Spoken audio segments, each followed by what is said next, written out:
mission.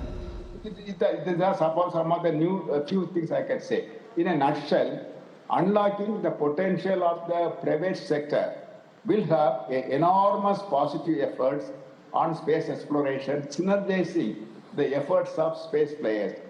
Basically, the space ecosystem for trade plus are two parts. One is the commercialization.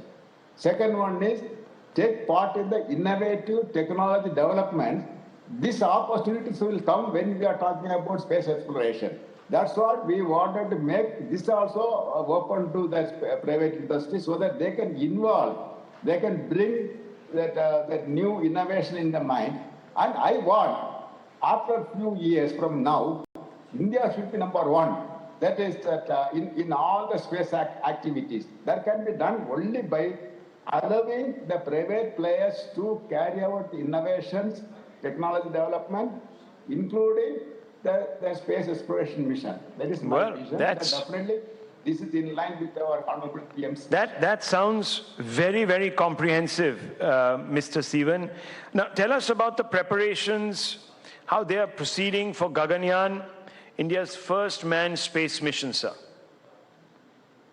You see, Gaganyaan is one of the most fascinating and priority areas of ISRO, focusing which shall make India's entry into the club of nations with the human spaceflight capability.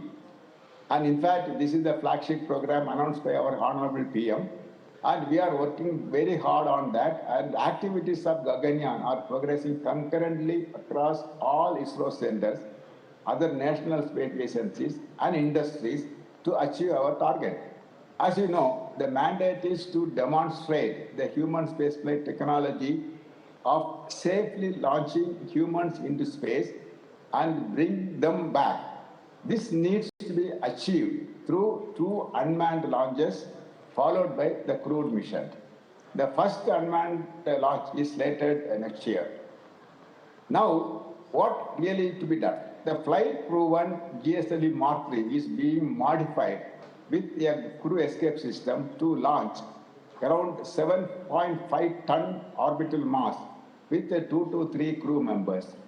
The maximum duration of the demonstration of the mission is about 3 days. And the Gaganyaan mission will be launched from Sriharikota, which is India's spaceport. After completion of the orbital mission, the module will be deorbited for splashdown and recovery in Indian waters.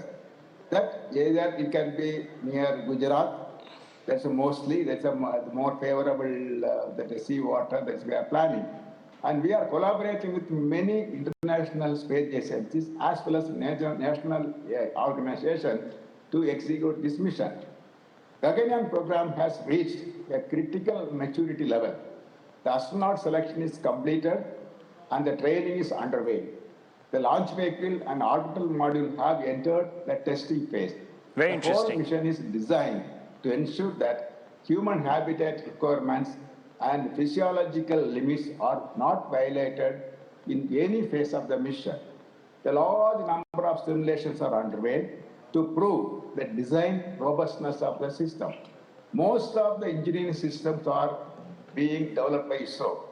For developing human-centric systems, we have roped in both national and international expertise.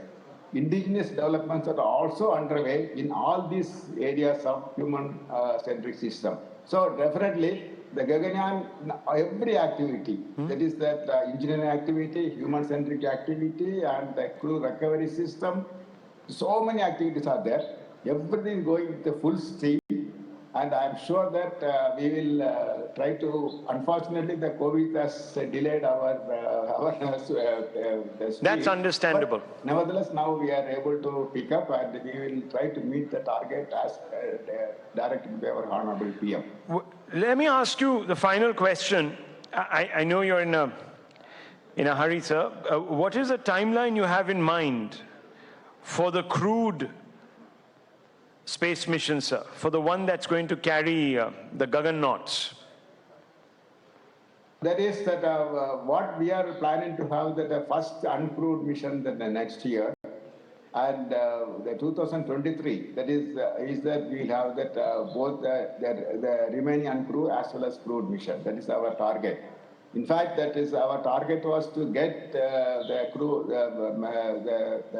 crewed mission before our 75th anniversary of that India's independence. But unfortunately, COVID got delayed. But we are trying to pick up.